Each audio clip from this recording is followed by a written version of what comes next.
प्रिय विद्यार्थियों नमस्कार। पहल हिंदी की ऑनलाइन शिक्षण व्यवस्था में आप सबका हार्दिक अभिनंदन स्वागत।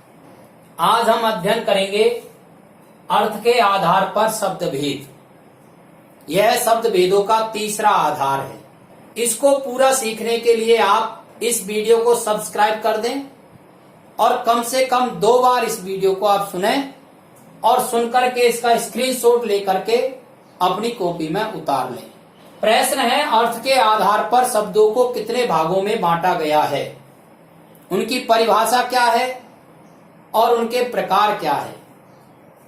तो देखिए, यहां हमें बताया गया है अर्थ के आधार पर शब्दों के भेद।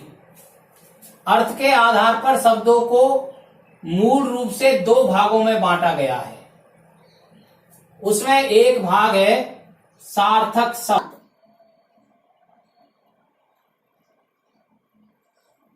और दूसरा भाग है निरर्थक शब्द।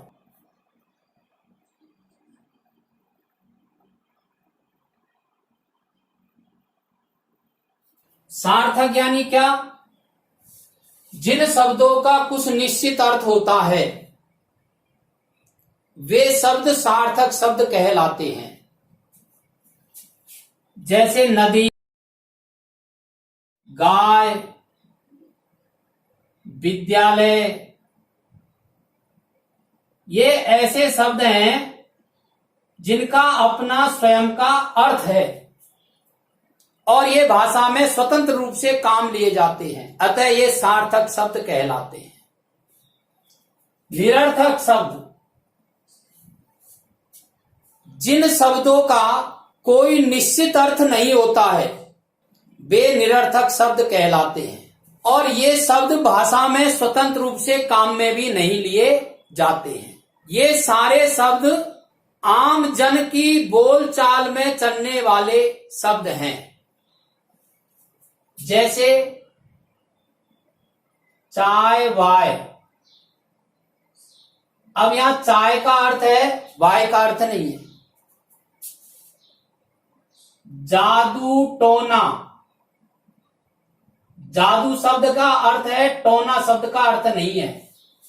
एक शब्द के साथ जुड़कर के काम आते हैं और जिस शब्द के साथ जुड़कर काम आते हैं उस शब्द जैसा ही अर्थ प्रकट करने लग जाते हैं। इस प्रकार के शब्दों को निरर्थक शब्द कहते हैं। जब ये शब्द निरर्थक है, भाषा में स्वतंत्र रूप से काम नहीं आते, तो इनका प्रयोग क्यों होता है? तो ये आप समझिए, इन शब्दों का प्रयोग भाषा में केवल बोलचाल की दृष्टि से होता है, भाषा को समृद्ध बनाने के लिए होता है, भाषा को आम जन की भाषा बनाने के लिए होता है, सहज और सरल बनाने के लिए होता है। इसलिए इन निरर्थक शब्दों का भी महत्व बढ़ जाता है, क्योंकि कई बार किसी एक शब्द का अर्थ प्रकट करने के लिए उसके साथ उस जैसा ही समानार्थी या साथ साथ चलने वाला शब्द बोलना पड़ता है, जिससे सामने वाले को वह शब्द सहज रूप से समझ में आ जाता है। अब ये जो सार्थक शब्द हैं, इसके भी 4 भाग बताए गए हैं। उसमें से एक शब्द है एकार्थी। सार्थक शब्दों का एक भेद है एकार्थी शब्द। एकार्थी शब्द यानी ऐसे शब्द जो अपना एक ही अर्थ प्रकट करते हैं। तो व्यक्तिवाचक संज्ञा के जितने भी शब्द हैं वे सब एकार्थी शब्द हैं। जैसे गंगा, हिमालय,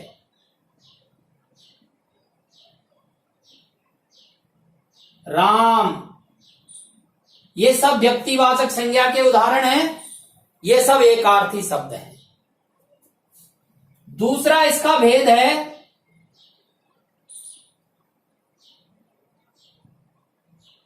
अनेकार्थी शब्द।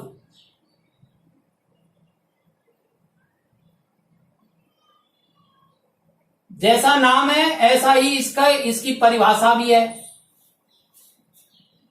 अनेकार्थ यानी वे शब्द जो अपने एक अर्थ के अतिरिक्त अन्य अर्थ भी प्रकट करते हैं, अनेक अर्थ प्रकट करते हैं, उन्हें अनेकार्थी शब्द कहते हैं। जैसे कनक कनकते सोगुनी माधकता अधिकाय, या खाए बोराय जग बापाए बोराय। तो यहां कनक जो शब्द है इसके दो अर्थ हैं। कनक यानी धतूरा और कनक यानी सोना।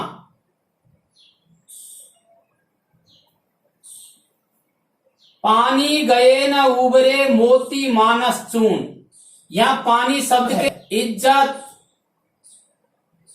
चमक और पानी, ऐसे तीन अर्थ। तो जब शब्दों का सुविधानुसार अलग अलग अर्थ ग्रहण किया जाता है तो ऐसे शब्द अनेकार्थी शब्द कहलाते हैं। और इसका तीसरा जो भेद है वह है समानार्थी शब्द।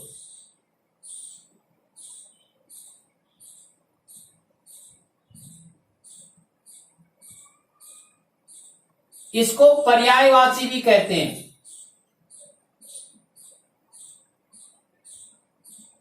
जैसे पानी के समानार्थी शब्द है जल, नीर, पय। ऐसे शब्दों को समानार्थी या पर्यायवाची शब्द कहते हैं। अग्नि का अनल, पावक, दहन, अमृत का सुधा, पीयूष, सोम। और इसका चौथा प्रकार है भिन्नार्थक शब्द।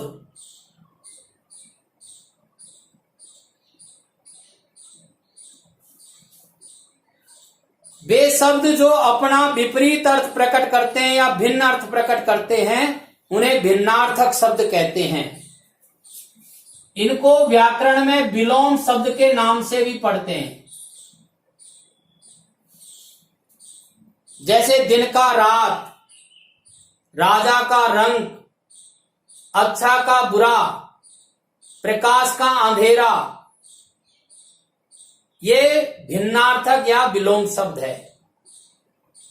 इस प्रकार से और हमने अर्थ के आधार पर शब्दों के भेद का अध्ययन किया है।